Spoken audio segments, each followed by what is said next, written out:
আমি তাহিরা কিবরিয়া স্বাগত জানাচ্ছি VOA 60 নির্বাচন পর্বে।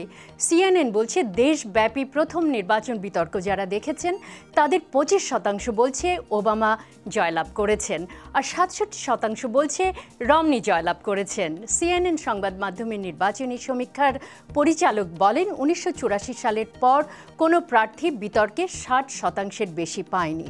দ্য ওয়াশিংটন পোস্ট বলছে রমনি ওবামার অর্থনীতি, স্বাস্থ্য এবং বাজেট ঘাটতি নিয়ে প্রশ্ন করেন। বিতর্ক সম্পর্কে দ্য বস্টন গ্লোবও একমত। তবে নির্বাচনী সমীক্ষায় ওবামা এগিয়ে আছেন, যা প্রেসিডেন্টকে পরবর্তী বিতর্কে আরও সতর্ক হতে উৎসাহিত করবে। ন্যাশনাল জার্নাল বলছে ডেমোক্রেটিক দলের একজন নির্বাচন কৌশলী বলেন আগামী দুটো বিতর্কে প্রেসিডেন্ট রমনিকে মোকাবেলা করতে না পারলে এই লড়াইয়ে হার নিশ্চিত। আজ এ পর্যন্তই VOA 60 নির্বাচন পর্বে আবার দেখা হবে।